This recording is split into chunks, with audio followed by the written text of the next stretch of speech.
Ever heard of a man who turned a bulldozer into a tank to take on a whole town? Sounds like a movie plot, right? But it's not. This is the real-life tale of Marvin Heemeyer, known for his infamous killdozer rampage. Hello, my name is Marvin Heemeyer.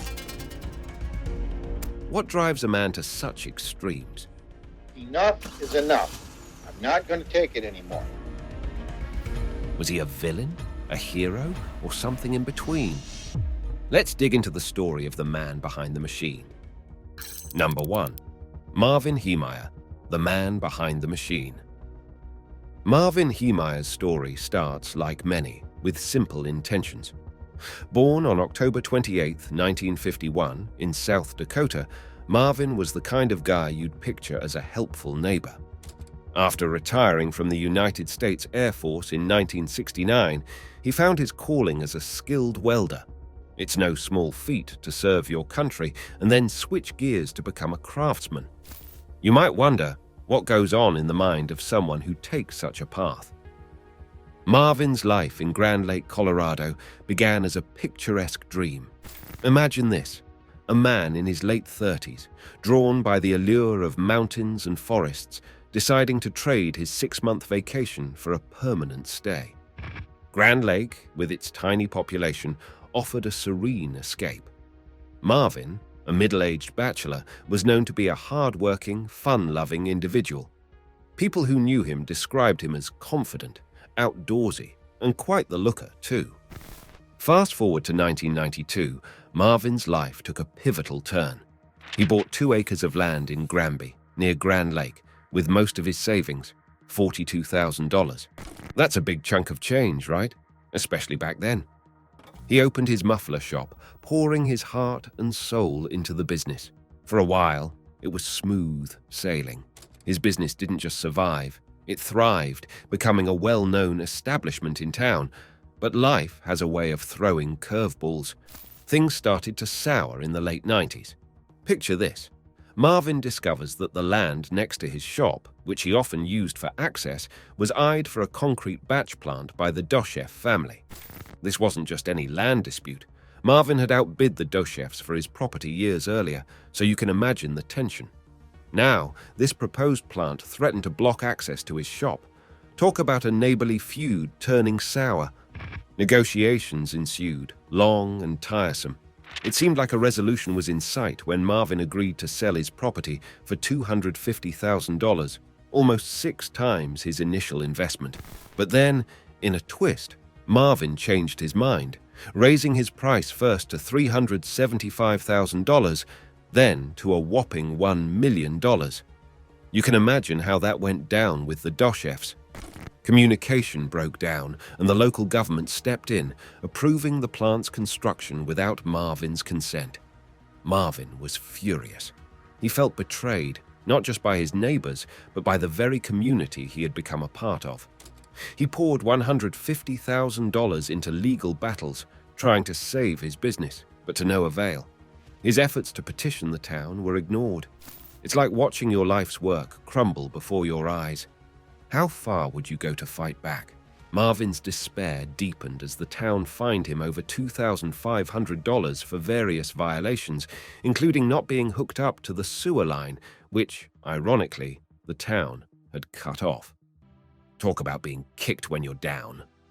Marvin felt cornered, and in his isolation, a plan began to take shape, a plan that would soon shock the world. It started with a bulldozer, purchased initially for a different, more benign purpose. As Marvin's frustration boiled over, he began to modify this machine, turning it into a fortress on treads. He worked in secrecy, fueled by a sense of injustice and desperation. Over months, this ordinary piece of construction equipment transformed into the killdozer, a name that would echo in the annals of unusual revenge stories. Number 2. Conflict, business dreams, and bureaucratic nightmares. Marvin Heemeyer's story in Grand Lake, Colorado began like a dream, but soon it spiraled into something akin to a bureaucratic nightmare. Imagine, if you will, a man with a simple dream, to run his own business, a muffler shop, in a small, tranquil town. This dream, however, was about to encounter a formidable obstacle, one that would ignite a conflict leading to unprecedented events. Marvin's muffler shop, established on a piece of land he had bought for $42,000, was more than a business. It was his life's work, his passion. He was the kind of guy who didn't just work to live. He lived to work, creating a name for himself in Granby, a small town with a close-knit community. But this idyllic setting was about to be disrupted by a clash between personal dreams and communal decisions. In the late 1990s, Marvin's world began to tilt. The land adjacent to his shop, which he had once used as a sort of informal access road, caught the eye of the Doshev family, who planned to build a concrete batch plant. This wasn't just a minor inconvenience. It threatened the very lifeline of his business. Access to his shop would be severely restricted, effectively isolating him from his customers. Imagine building a castle only to find the drawbridge pulled up by someone else. Negotiations between Marvin and the Doshev family were fraught from the start. Remember, Marvin had previously outbid the Doshevs for his property. Old grudges die hard, especially in small towns where everyone knows your name and your business. Initially, it seemed a financial settlement might be the solution. Marvin agreed to sell his property for $250,000, a significant profit. But then, in a move that baffled many, he changed his mind, hiking the price up to $375,000 and then to an astonishing $1 million. It's like hitting the jackpot, only to bet it all on a long shot. The breakdown in communication led to intervention by local authorities. The Granby Town Council and Zoning Commission approved the construction of the Doshev's concrete plant. For Marvin, this was a betrayal of the highest order. The government, which he believed should protect small business owners like himself, had sided with his adversaries. His American dream was being bulldozed by bureaucracy. Marvin didn't take this lying down. He channeled more than $150,000 into legal battles, a Herculean effort to save his livelihood. But the wheels of bureaucracy grind slowly and often indifferently. Marvin's appeals were met with deaf ears. His attempts at rallying local support fell flat. It was like shouting into a void. The concrete plant's construction moved forward, unimpeded. Adding insult to injury, the town fined Marvin for various violations at his shop, including junk cars on his property, part of his business, and not being connected to the sewer line, a service the town had disconnected. It's the kind of irony that would make even Kafka shake his head. The fines totaled over $2,500, a financial slap in the face for someone already struggling to keep his business afloat. Marvin's response to this bureaucratic entanglement was to petition for the construction of a new road to his shop, circumventing the concrete plant. It was a reasonable request, a compromise, but the town formally rejected it. The doors were closing on Marvin, one by one. His frustration and sense of injustice grew, festering in the shadows of unyielding bureaucracy. He purchased a bulldozer, ostensibly to help in constructing the new access road himself. But as his avenues for a peaceful resolution dwindled, the bulldozer became the centerpiece of a darker plan. Alone, embittered and feeling cornered, Marvin began to see this machine not as a tool for building, but as an instrument of retribution. In the secrecy of his workshop, the transformation of a simple bulldozer into the infamous killdozer began. The spark of conflict in Marvin Heemeyer's story was not just a dispute over land or business. It was a clash of values, a battle between an individual's dreams and the machinations of local politics. It was a man's life work pitted against the cold, often impersonal wheels of bureaucracy. This spark ignited a fire that would eventually engulf an entire town, leaving us to ponder the delicate balance between personal rights and communal decisions, between individual dreams and bureaucratic nightmares. Number 3. The birth of the killdozer, from despair to destruction. In the heart of Colorado's mountainous landscape, in a quiet corner of Grand Lake, something extraordinary, almost unbelievable, was taking shape. From the depths of despair and frustration, Marvin Heemeyer began a project that would etch his name into the annals of bizarre American tales. This is the story of the birth of the Killdozer, a machine that transformed from a symbol of construction to one of destruction. Marvin's journey towards creating the Killdozer wasn't just a spur-of-the-moment decision. It was a gradual descent into a vengeful obsession, fueled by his battles with the local authorities and his neighbors, the Doshev family.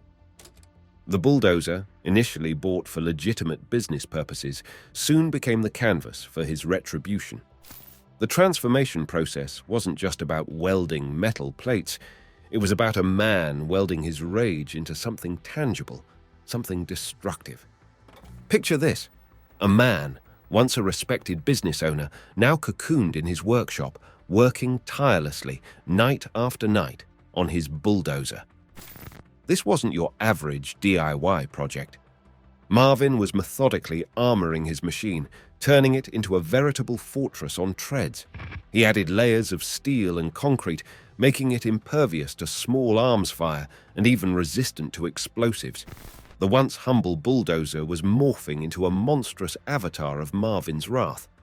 As Marvin worked, his mind was as much a workshop of plans and strategies as his physical surroundings. He wasn't just building a machine, he was crafting a mission, a final stand against what he perceived as injustice and betrayal. The Killdozer became equipped with cameras and monitors, allowing Marvin to navigate from within his steel cocoon. It was a feat of engineering, albeit one driven by a troubled mind. The modification process took about a year and a half, a period during which Marvin's life became increasingly insular. He leased his workshop to a trash company and later sold his property altogether for $400,000. But the sale of his business didn't quell his plans. It fueled them. He stayed on the property under the guise of clearing out his workshop, using this time to complete his project. To the outside world, Marvin might have seemed like he was moving on, but behind the closed doors of his workshop, the Killdozer was nearing completion. Marvin's meticulous work on the Killdozer was a testament to his skills as a welder and mechanic. He installed makeshift armor plating, with some areas reportedly over a foot thick. The bulldozer's new skin was a mix of steel and concrete, with layers so dense that they could withstand a barrage of bullets and even explosive charges. Marvin's attention to detail extended to his own comfort and operational efficiency inside the cockpit. He fitted air conditioning, food supplies, and life support systems, preparing for a long siege.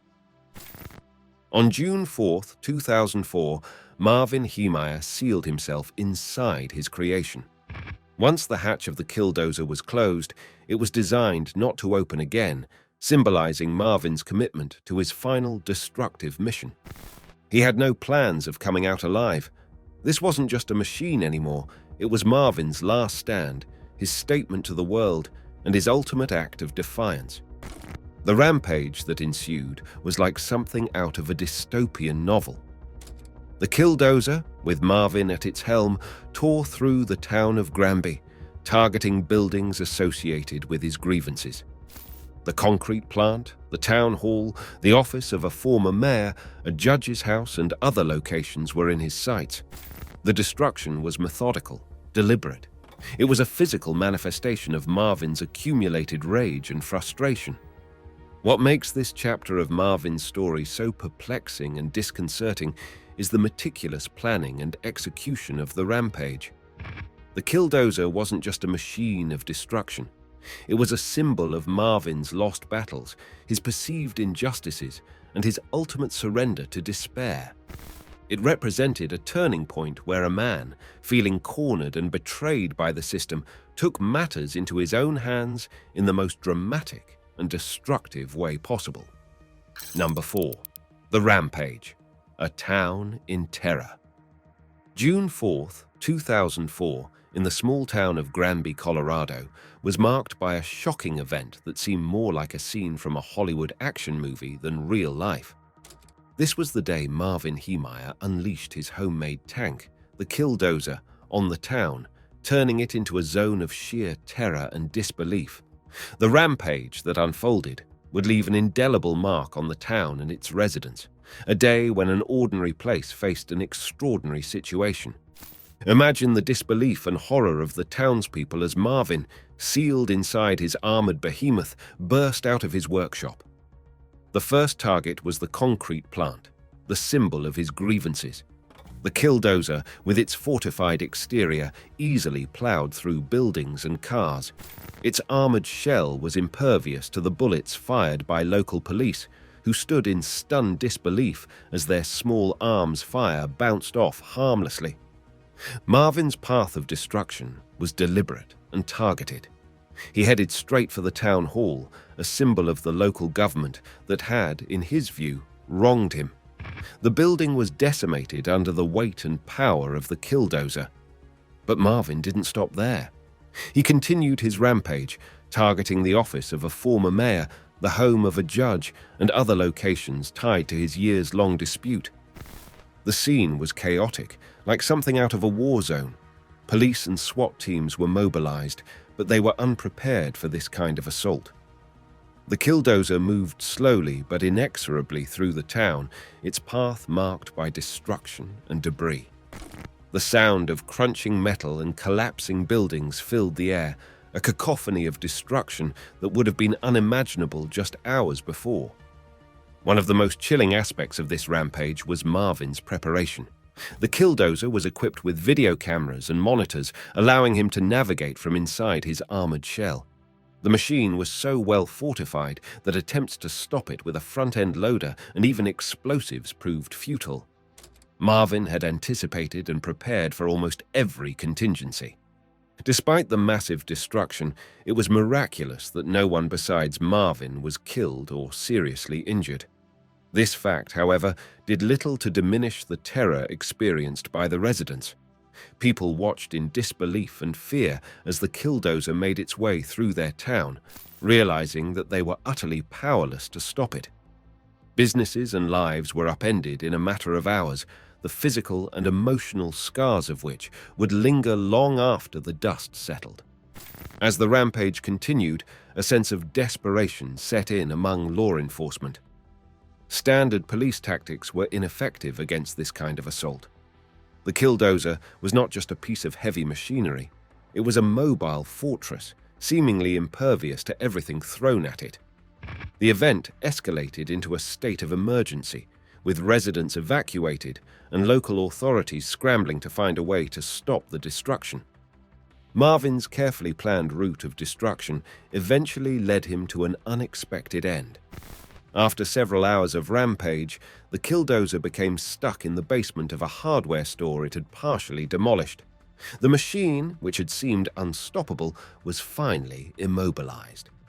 The town, while relieved, was left in a state of shock and devastation. The end of the rampage was as dramatic as its beginning. Trapped in his machine, Marvin chose to end his life, a final act of defiance and despair. The killdozer, once a symbol of his fight against perceived injustice, became his tomb. It took hours for authorities to cut through the armor and reach him. The town of Granby was left to reckon with the aftermath of this unprecedented act of destruction. The rampage of the killdozer in Granby was more than just a day of terror. It was a manifestation of one man's frustration and rage boiled over.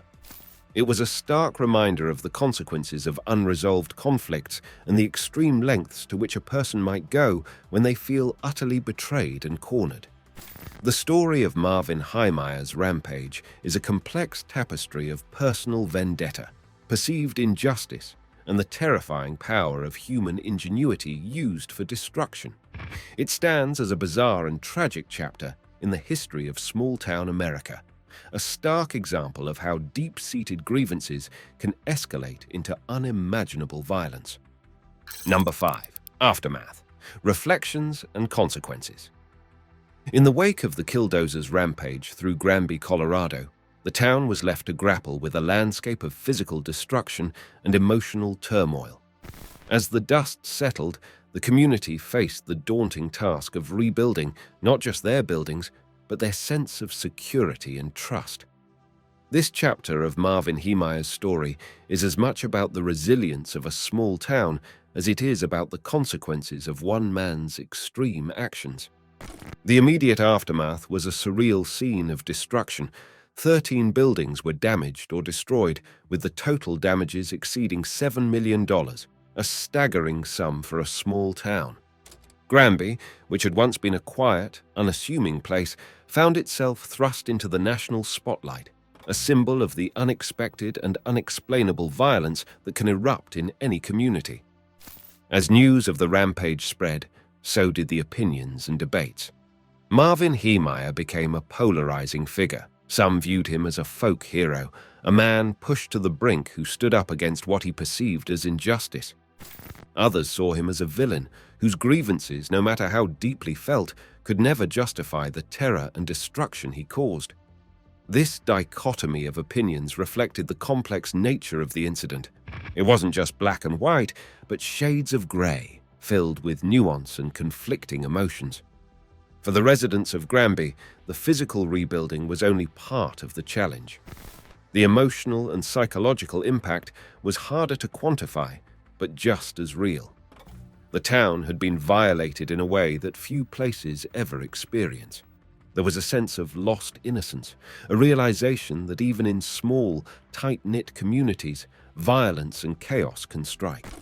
The incident left scars, both visible and invisible, on the town's psyche. In the months and years that followed, Granby demonstrated remarkable resilience. Fundraisers and community events were organized to help rebuild the damaged properties. The community banded together, showing a spirit of unity and determination in the face of adversity. This communal response was a testament to the town's strength and character, a stark contrast to the solitary act of destruction that had precipitated it. Legally, the Killdozer rampage had repercussions as well. It raised questions about how local governments handle disputes and the potential for escalation when individuals feel their grievances are ignored. The incident highlighted the need for better communication and mediation in community conflicts, as well as more effective mental health support systems. It was a wake-up call about the importance of addressing issues before they spiral out of control. Marvin Heemeyer's rampage also sparked discussions about the role of media in glorifying acts of violence. While some media outlets focused on the sensational aspects of the story, others delved into the deeper issues at play, such as the impact of rapid development on small communities and the feelings of disenfranchisement that can result. The story of the Killdozer became a case study in how complex issues can be oversimplified and the dangers of romanticizing acts of destruction. On a more personal level, the residents of Granby had to come to terms with their memories of Marvin Heemeyer. For some, he had been a friend, a neighbor, a fellow community member. Reconciling the man they thought they knew with the one who had caused so much destruction was a difficult process. It was a reminder that people are complex, capable of both kindness and extreme violence. Number 6. Legacy and controversy, hero or villain. In the aftermath of the Killdozer rampage, Marvin Heemeyer emerged as a complex figure, igniting debates that resonated far beyond the small town of Granby, Colorado. The destruction he wrought left the community and the wider public grappling with a crucial question. Was Marvin Heemeyer a hero standing up against perceived injustice, or a villain whose actions caused unwarranted destruction and terror? Marvin's story struck a chord with many who felt marginalized or mistreated by bureaucratic systems. In certain circles, he was lionized as a symbol of resistance, a man who took a dramatic stand against what he saw as corruption and unfair treatment. Online forums and social media platforms buzzed with discussions about Marvin, with some even hailing him as a folk hero. This perspective paints Marvin as a modern-day Robin Hood figure, fighting against a system that he believed had wronged him. On the other side of the spectrum, Marvin was viewed as a cautionary tale of unchecked anger and vengeance. Critics pointed to the undeniable fact that his actions caused millions of dollars in damage and left a community in fear and turmoil. To these individuals, Marvin was a villain, someone who let his grievances justify acts of terror. They argued that no matter how legitimate his complaints might have been, nothing could excuse the level of destruction he chose to unleash. The controversy surrounding Marvin's actions highlights the deep divide in how society views acts of rebellion against authority. It raises critical questions about the limits of protest and resistance, and at what point such actions cross the line into criminality and immorality. Marvin's story is a mirror reflecting societal tensions around power, justice, and how individuals choose to confront systems they perceive as oppressive. Furthermore, the Killdozer incident sparked a broader discussion about mental health and how society deals with individuals facing significant stress and perceived injustices. Some commentators suggested that Marvin's actions were a cry for help, a desperate response to a situation he felt powerless to resolve through conventional means. This perspective invites a more empathetic view of Marvin, seeing him not just as a perpetrator of violence, but also as a victim of circumstances that he felt were beyond his control. Marvin's legacy also extends into legal and political discussions. The rampage prompted debates about property rights, zoning laws, and the processes by which local governments handle disputes. It became a case study in conflict resolution and the potential consequences when individuals feel that their voices are not heard. In this sense, Marvin's story is a tragic example of the need for more effective communication and mediation in community governance. In popular culture, the Killdozer incident has been referenced in various forms, including documentaries, songs, and internet memes. These representations often simplify the complexity of Marvin's actions and motivations, sometimes glorifying the violence while overlooking the deeper issues at play. This raises concerns about how media and popular culture portray acts of rebellion and the impact these portrayals have on public perception. The town of Granby itself has had to navigate the tricky waters of Marvin's legacy. While some residents wanted to move on and forget the incident, others recognized the need to remember and learn from it.